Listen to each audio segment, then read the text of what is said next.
Dear students, this is Charu Arora again coming up with a new video of class 9th chapter 4 structure of atom. In the previous video we have already discussed about the discovery of electron, discovery of proton, Thomson model, Rutherford model and Neil Bohr's model. In Rutherford's experiment we have already concluded that there is some empty space inside the atom having positive charge in the center and electrons are embedded in the atom just like a watermelon. So this model was called watermelon model. There was a drawback of Rutherford is that he was not being able to tell that electrons are present in a specific orbit. They were telling that electron is revolving around the nucleus in a circular path, and one day because of the acceleration of the electrons, these electrons will lose energy and fall into the nucleus. If they fall into the nucleus, then there will be no possibility of atom to exist. Atom is indestructible. We have already read about this in Dalton's theory. But according to Rutherford, atom is destructible. So there was a scientist whose name is Neil Bohr. He come with his idea that the circular path, the spherical path around the nucleus is not continuous. They are discontinuous paths, means the electrons are revolving in their orbit just like the planets revolving around the sun. Okay, electrons are revolving around the nucleus. Nucleus is positively charged particle in the center of the atom. Electrons are revolving in their specific orbit and they are not radiating energy. These are called discrete orbits. Okay, so these shells, these orbits, discrete orbits or shells, these are called shells. These are called energy levels. Okay, and Bohr named them by some special symbols. Let's start with it. That is, shells are given their symbols, means energy levels. That is, the very nearest to the nucleus, that is K, L, M, N, O, P. K, L, M, N, O, P. K is very nearest to the nucleus, L is a little far, M is more far, N, O, P. Why? My question is this. You have to find it out by yourself. Why these alphabets starts from K, not from A? Our alphabets, all the consonants or all the total alphabet letters starts from A, B, C, D. Why it has started with K? What is the speciality behind K? Just find out and give the comments given below. Okay. Please reply with this question, why it has started with K. Okay, in that N is equals to 1, shell number 1 is K, 2, 3, 4, 5 and 6. These are the shells and these have been named like K, L, M, N, O and P. After P there are no possibility of entering the electron. In the higher classes that this you will get to know about that. Okay. This is the preliminary stage of knowing how electrons are have been studied around atom, but in senior classes you will get to know why only up till P shells are possible, not more than that. After 6 there will be 7 also, but not much you will get to know about that. Okay, let's come to the study of neutron now. Discovery of neutron. If we come to the discovery of neutron was done by Chadwick. Chadwick, J. Chadwick, in 1932. What happened after the discovery of electron and proton? Since it was a very important particle with no charge. Neutron does not have any charge, but mass equal to proton. So it is written as N01. Mass is equal to proton and no charge. Okay, neutrons are also present in nucleus. Neutrons are present in nucleus with protons.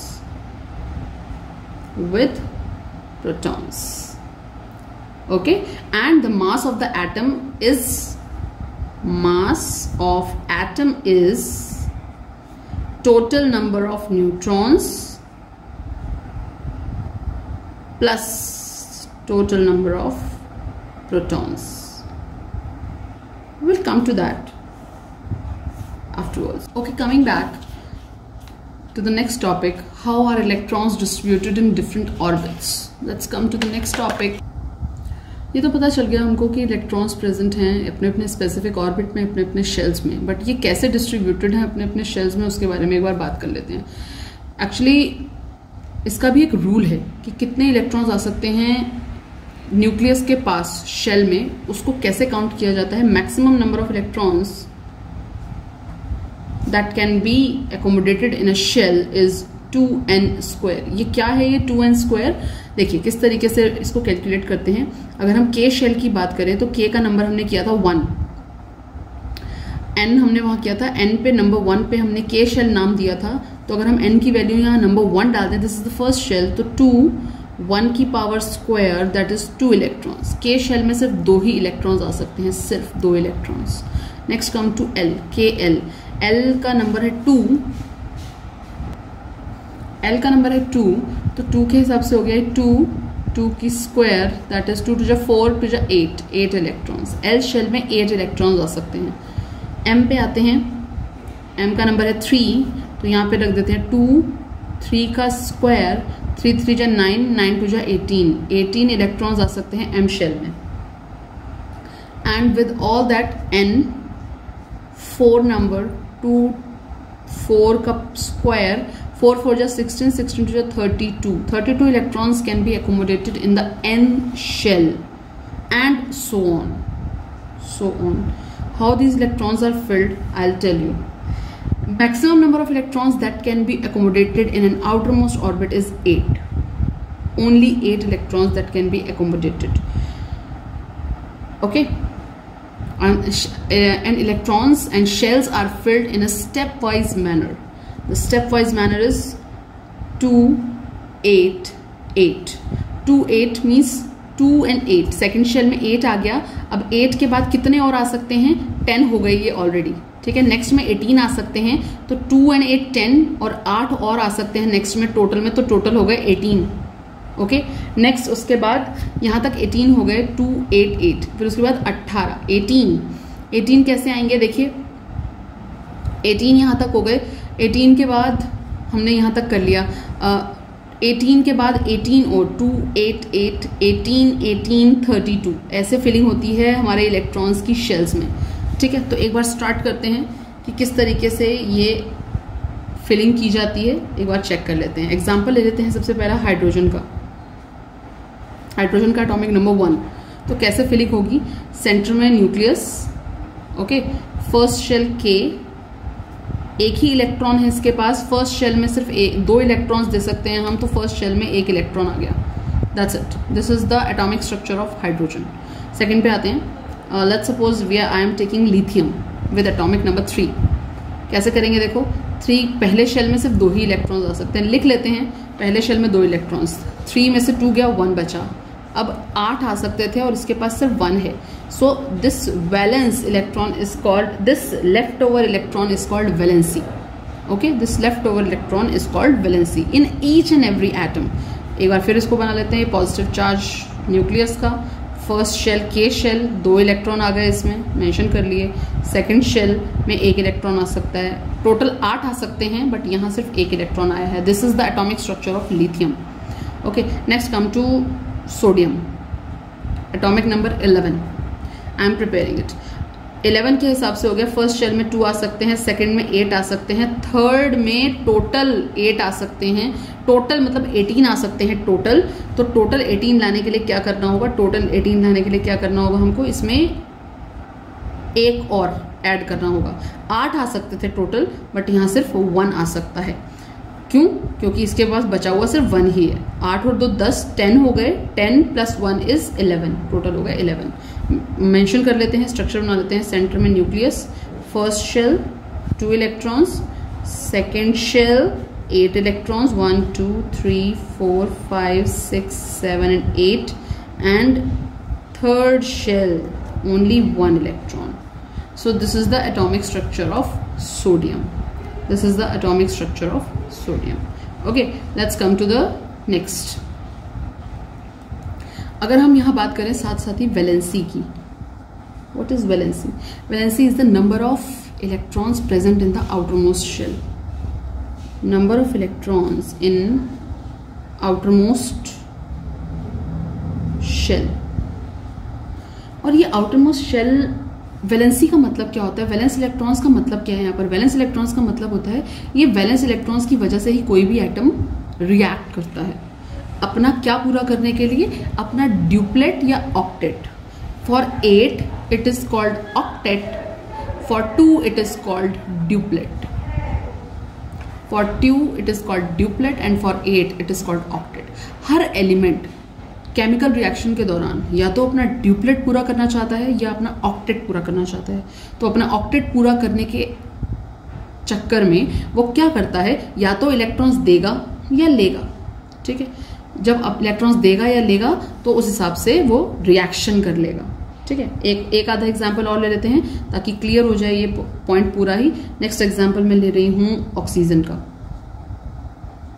Atomic number 8 कर लेते हैं। 2 हो गए, यहाँ पर 6 बच गए, 6 outer most में 6 है, बना लेते हैं। Nucleus, first shell 2 electrons, second shell 6 electrons.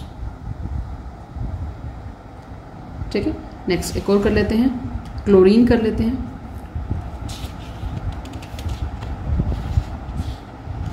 एक क्लोरीन का और बता रही हूं, क्लोरीन का एटॉमिक नंबर होता है 17 2 8। कोमा नहीं डाल रही मैं, कोमा नहीं डालते। 2 8 10 हो गए, बचे 7 8 आ सकते थे, 7 हमने ऑलरेडी अकोमोडेट कर लिए। पॉजिटिव चार्ज सेंटर में, first shell 2 electrons, second shell 8 electrons, 4 5 6 7 और 8, और नेक्स्ट वाले में 7। टोटल हो गए 17, 18 आ सकते थे थर्ड शेल में, टोटल हो गए 17। कितने इलेक्ट्रॉन्स की जरूरत है इसे? 1 इलेक्ट्रॉन की और जरूरत है ताकि ये अपने आप को 18 बना सके। ठीक है ना, 1, that's it. Sorry 7, 1 2 3 4 5 6 and 7, so 7 is its valency. अब इसे वैलेंसी कह सकते हैं, बिल्कुल आउटर मोस्ट में 7 इलेक्ट्रॉन्स हैं, but I will tell you about the valencies after in my next video. Okay, हर एलिमेंट अपने आप की वैलेंसी को 0 करना चाहता है, कंबाइनिंग कैपेसिटी करके अपने आप को 0 करना चाहता है। 0 मीन्स अपने आप को नोबल गैस कॉन्फ़िगरेशन तक लेके जाना चाहता है। तो वैलेंसी शॉर्ट में बता देती हूँ ज़रूर वैलेंसी के बारे में भी यहीं पर। अगर हम हाइड्रोजन की बात करें तो एटॉमिक नंबर 1, और हमने क्या कहा, फर्स्ट शेल में 2 इलेक्ट्रॉन्स आ सकते हैं, तो हाइड्रोजन की वैलेंसी हो गई 1, क्योंकि इसके आउटर मोस्ट में सिर्फ 1 ही इलेक्ट्रॉन है, इसकी वैलेंसी हो गई 1। हीलियम की बात करते हैं, एटॉमिक नंबर 2 होता है, तो इसकी वैलेंसी कुछ नहीं है, 2 इलेक्ट्रॉन चाहिए थे, शेल में 2 के 2 कंप्लीट हैं, तो हीलियम जैसा एटम किसी से भी रिएक्ट नहीं करता, इट इज़ अनरिएक्टिव। ठीक है, लिथियम पे आते हैं। लिथियम एटॉमिक नंबर 3, तो इसका कॉन्फ़िगरेशन लिख लेते हैं 2 1। अब आउटर मोस्ट में 1 है तो 1 वैलेंसी हो गई इसकी भी। नेक्स्ट पे आ जाते हैं बेरिलियम पे। बेरिलियम का एटॉमिक नंबर हो गया 4, तो यहाँ इसका कॉन्फ़िगरेशन फिर लिख लेते हैं 2 2। 8 आ सकते थे यहाँ पर, 8 की बजाय 2 आ गए, 2 का मतलब 2 इसकी वैलेंसी हो गई। ठीक है, इसकी वैलेंसी 2 हो गई। नेक्स्ट पे आते हैं बोरोन पे। बोरोन का एटॉमिक नंबर है 5, तो ये हो गया 2 और 3 हो गई इसकी वैलेंसी, ठीक है, वैलेंस इलेक्ट्रॉन्स हो गए 3। कार्बन पे आते हैं। कार्बन का एटॉमिक नंबर है 6, ये हो गया 2 और 4, तो 4 हो गई इसकी वैलेंस इलेक्ट्रॉन्स। नेक्स्ट पे आते हैं नाइट्रोजन। नाइट्रोजन का एटॉमिक नंबर 7, 2, 5। अब इंपॉर्टेंट चीज आती है, ये सारे क्या करेंगे, ये अपने अपने इलेक्ट्रॉन्स दे सकते थे। अब एक्चुअली चाहिए तो 8 थे, ठीक है, 8 चाहिए थी सेकंड शेल में। हमने ऑलरेडी कॉन्फ़िगरेशन कर ली है कि हमें 2, 8, 8, 18, 18, 32 बनाना है। तो हमें क्या करना था, 8 इलेक्ट्रॉन्स चाहिए थे सेकंड शेल में। अब 8 की बजाय यहाँ 1 है, तो क्या करेगा, जिस किसी के पास अगर कोई 7 चीजें हों और तुम उससे बोलो कि अपनी 7 चीजें दे दे, तो कोई भी नहीं देगा अपनी 7 चीजें। कि तुम्हारे पास तो 1 है, तुम अपनी 7 चीजें दे दो, मुझे तो अपनी 8 करनी है पूरी, कोई भी नहीं देगा। तो उसके लिए क्या करेगा, ये अपना 1 इलेक्ट्रॉन लूज कर देगा, ठीक है। जब अपना इलेक्ट्रॉन्स लूज करते हैं तो कैटायंस बनते हैं, अपना इलेक्ट्रॉन लूज करके पॉजिटिव चार्ज जनरेट करते हैं, दीज आर कॉल्ड कैटायंस, ठीक है। सेम बेरिलियम के साथ भी यही होगा, इसके पास 2 इलेक्ट्रॉन्स हैं, चाहिए तो 8 थे, बस इसके पास 2 हैं, तो ये अपने 2 दे सकता है किसी को भी। Beryllium will also form 2+ ion, इसके पास 3 हैं, तो ये भी अपने 3+ आयन्स के साथ एग्जिस्ट करेगा। कार्बन अपनी दोनों फॉर्म्स में एग्जिस्ट करता है। Carbon is a metalloid. Metalloid means can behave as both metal as well as non-metal. Carbon can exist in +4, -4 oxidation state, valency, just because charge, इसके पास जो वैलेंस इलेक्ट्रॉन्स हैं वो 4 हैं। ये 4 अपने किसी को दे भी सकता है और 4 किसी से ले भी सकता है, ठीक है। तो दोनों में एग्जिस्ट करता है। अब आते हैं नाइट्रोजन पे। टोटल चाहिए थे 8, अब इसके पास है 5। अब ये अपने 5 किसी को भी नहीं देगा, अपने 5 में से कुछ भी नहीं देगा ये किसी को भी। ये क्या कहेगा, ये कहेगा कि मुझे 3 दे दे कोई भी। तो जब 3 देने हैं इसको, तो इसकी वैलेंसी हो गई -3 की, -3, ठीक है। अब आते हैं ऑक्सीजन पे। इसका एटॉमिक नंबर है 8, तो ये इसका हो गया 2 और 6। अब 6 हैं इसके पास, ये 8 चाहिए थे, 6 इसके पास ऑलरेडी हैं, 2 और किसी से ये मांगना चाहेगा। तो मांगना चाहेगा तो ये क्या कहेगा कि 2 मुझे कोई दे दो, तो इसकी वैलेंसी हो गई 2, -2, ठीक है। सेम फ्लोरीन पे आते हैं। फ्लोरीन का एटॉमिक नंबर 9, तो ये हो गया 2 और 7, तो इसकी वैलेंसी हो गई -1, ठीक है। So these are the valence electrons, valencies of these elements, okay.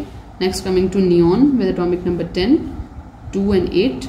कोई वैलेंसी नहीं है, इतने ही चाहिए थे, इतने ही हमारे पास अवेलेबल है, तो इसकी कोई वैलेंसी नहीं है। और नियॉन किसी के साथ रिएक्ट भी नहीं करता, this is a noble gas, ठीक है। Next coming to next part of this topic, that is how we have to inform about atomic mass, atomic number या मास नंबर, ठीक है। कोई भी एलिमेंट अपनी वैलेंसी के अकॉर्डिंग अपनी कंबाइनिंग कैपेसिटी रखता है, अपनी वैलेंसी के अकॉर्डिंग कंबाइनिंग कैपेसिटी रखता है, कितना किसी से ये कंबाइन हो सकता है। साथ में एक एग्जाम्पल ये दे देती हूँ, एटॉमिक नंबर और मास नंबर बताने से पहले एग्जाम्पल ले लेते हैं हम हाइड्रोजन का, ठीक है। देखिए हाइड्रोजन का एटॉमिक नंबर है 1, इसकी वैलेंसी है 1, 1 इलेक्ट्रॉन चाहिए थे 2, इसके पास है सिर्फ 1। तो ये क्या करता है, दूसरे किसी भी ऐसे एलिमेंट के साथ कंबाइन हो जाता है ताकि या तो अपना ये दे दे या इसे कोई एक और दे दे, तो ये अपने 2 बना ले, ठीक है। तो इसने क्या किया, क्लोरीन के साथ अटैचमेंट किया। क्लोरीन के वैलेंस इलेक्ट्रॉन्स फ्लोरीन वाले ग्रुप के ही होते हैं, 7 इलेक्ट्रॉन्स होते हैं, 1, 2, 3, 4, 5, 6 and 7। हाइड्रोजन के पास था सिर्फ 1, ठीक है। क्लोरीन का एटॉमिक नंबर 17 होता है। हमने इससे पहले वाले वीडियो में क्लोरीन का हमने यहाँ पर ऑलरेडी स्ट्रक्चर बना लिया। ये रहा 7 वैलेंस इलेक्ट्रॉन्स बना लिया हमने। क्लोरीन को कितने चाहिए थे, क्लोरीन को इस 7 में एक और ऐड करना है, ठीक है। वो कहाँ से मिल जाएगा, इसे हाइड्रोजन से मिल जाएगा। तो ये क्या करेगा, क्लोरीन 1 ले लेगा। क्लोरीन जब 1 ले लेगा तो -1 चाहिए था ना इसे, तो ये तो हो जाएगा 8 पूरा, और हाइड्रोजन अपना 1 दे देगा, तो ये बना लेगा H+Cl-। हाइड्रोजन ने अपना 1 दे दिया, क्लोरीन ने अपना 1 ले लिया, क्रॉस मल्टीप्लाई, ये होता है फॉर्मूला बनाना। तो ये बन जाएगा HCl, +1 -1 कैंसल आउट, और ये फॉर्मूला बन जाएगा HCl। एक एग्जाम्पल और लेते हैं। मैग्नीशियम, ठीक है। मैग्नीशियम का एटॉमिक नंबर होता है 12। इसमें कैलकुलेट कर लेते हैं, ये बन गया 282। यहाँ 8 चाहिए थे और यहाँ रह गए सिर्फ 2, तो कोई अपने 6 देगा ही नहीं इसे 8 बनाने के लिए। इसको क्या करना पड़ेगा, अपने ये लूज कर देगा अगर, तो इसके पास 10 हो जाएंगे। और 10 किसका है, नोबल गैस नियॉन का। हर एलिमेंट अपने आप को इस 2 और 8 की कॉन्फ़िगरेशन में रखना चाहता है, तो ये क्या करेगा, अपने 2 लूज कर देगा, तो ये क्या बना लेगा, Mg2+, ठीक है। अब यही अगर क्लोरीन के साथ अटैचमेंट हुआ इसका, अगर क्लोरीन के साथ हुआ तो क्लोरीन के पास वैलेंस इलेक्ट्रॉन्स कितने हैं, 7। क्लोरीन को कितने चाहिए, 1 इलेक्ट्रॉन चाहिए, ठीक है ना। क्लोरीन को 1 इलेक्ट्रॉन चाहिए, तो इसका हो गया -1 कर दिया हमने। क्रॉस मल्टीप्लाई कर देते हैं तो फॉर्मूला हो जाएगा MgCl2। ये हो गया मैग्नीशियम क्लोराइड का formula. From this we can make many formulas like this, okay. Next come to the main important part, how to write atomic number and mass number. Atomic number and mass number. कोई भी doubt हो इस video में please comment below, okay. Atomic number, अगर हम atomic number की बात करें तो कैसे रिप्रेजेंट किया जाता है, ये रहा हमारा element that is represented by X, symbol X। नीचे लिखा जाता है एटॉमिक नंबर और ऊपर लिखा जाता है मास नंबर, ठीक है। नीचे लिखा जाता है एटॉमिक नंबर, ऊपर लिखा जाता है mass number. And X is the symbol of element, X is the symbol of element, okay. Atomic number को रिप्रेजेंट किया जाता है Z से और मास नंबर को कैपिटल A से। तो कैसे लिखा जाता है, XZA। कोई भी एग्जाम्पल ले लेते हैं, एज फॉर एग्जाम्पल सोडियम का एटॉमिक नंबर होता है 11 और मास नंबर होता है 23, ठीक है। Next, okay, so one more example we can do for carbon, it is atomic number 6 and mass number 12. So what we have concluded, atomic number is equal to number of, so what is atomic number is, atomic number is number of protons or which is equal to number of electrons. So number of protons or number of electrons are equal, which is equal to atomic number. What about mass number? Mass number is number of protons plus number of neutrons. If you are given with number of protons, number of neutrons, number of electrons, you can calculate the atomic number as well as mass number. If you want to do any question, I'll help you for finding out the question for that. Okay, there is a blue box question in your book. I'll solve that question for you. That is, if the number of electrons, I'll show you the question. The question will be visible onto your screen. If the number of electrons in an atom is 8, question is, if the number of electrons are given, that is 8, and the number of protons is also 8, that is also 8. The question has been asked, what is the atomic number? So atomic number, we have already told, number of protons equal to number of electrons. Atomic number हो गया 8. What is the charge on the atom? अब charge पूछा है, charge के बारे में कर लेते हैं। चार्ज निकालने के लिए हमें क्या करना होगा, कॉन्फ़िगरेशन लिखना होगा। तो कॉन्फ़िगरेशन हो गया 2 और 6 का, तो चार्ज हो गया, इसे 2 इलेक्ट्रॉन्स चाहिए, तो इस एलिमेंट पे चार्ज हो गया -2 का। 2 इलेक्ट्रॉन चाहिए, इसलिए चार्ज हो गया -2 का। Valence electrons are 6, but if will talk about basic valency, इसको 2 इलेक्ट्रॉन्स चाहिए अपने आप को नोबल गैसेस तक ले जाने के लिए, तो इसका चार्ज हो गया -2, ठीक है। Atomic number is 8 and charge is -2, and this atom is oxygen. Oxygen has the atomic number 8. Let's come to the next topic, that are isotopes. What are isotopes?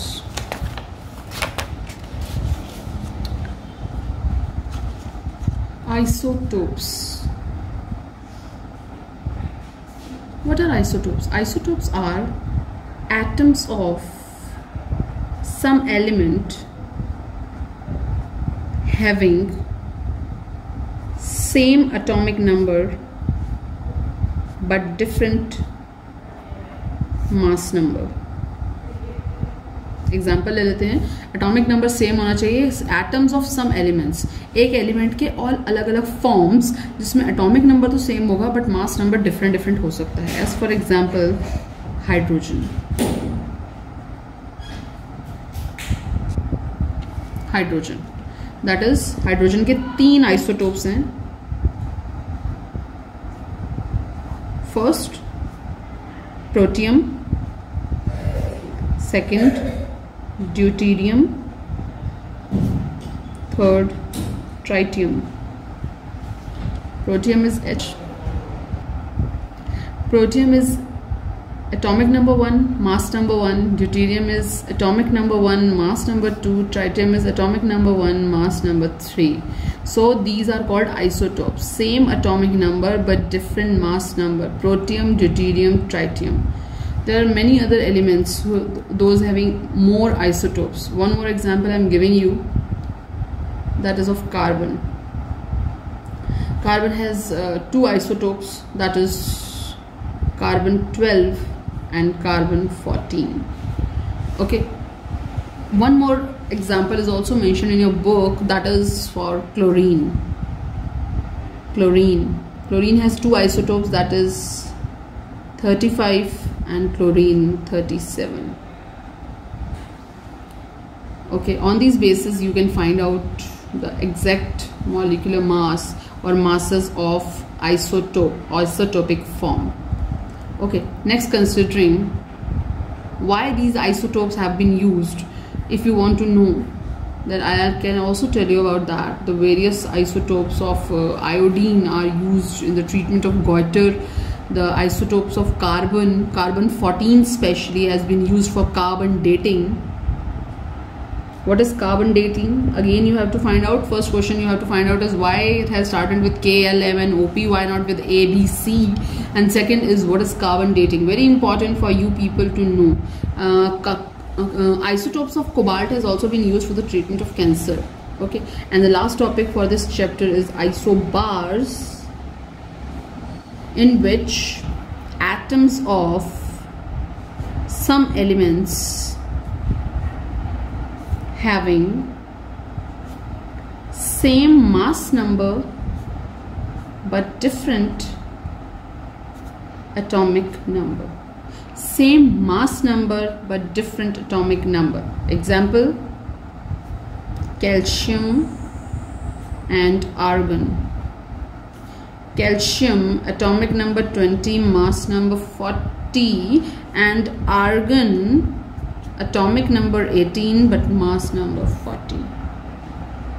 Okay, these are the isobars, these are the isotopes. And in the next video we are going to solve the blue box questions of this chapter. If you have any doubt, please comment below. If you have any doubt, please comment with your questions. I'll try to solve all the questions. Else if you want to check the exercise of your book, you can easily check and come up with new questions or extra questions you want to do. Okay, maximum part we have already covered up in our writing part. Maximum questions of NCERT book we have already covered. Thank you so much for watching. Please like, subscribe and share. Thank you.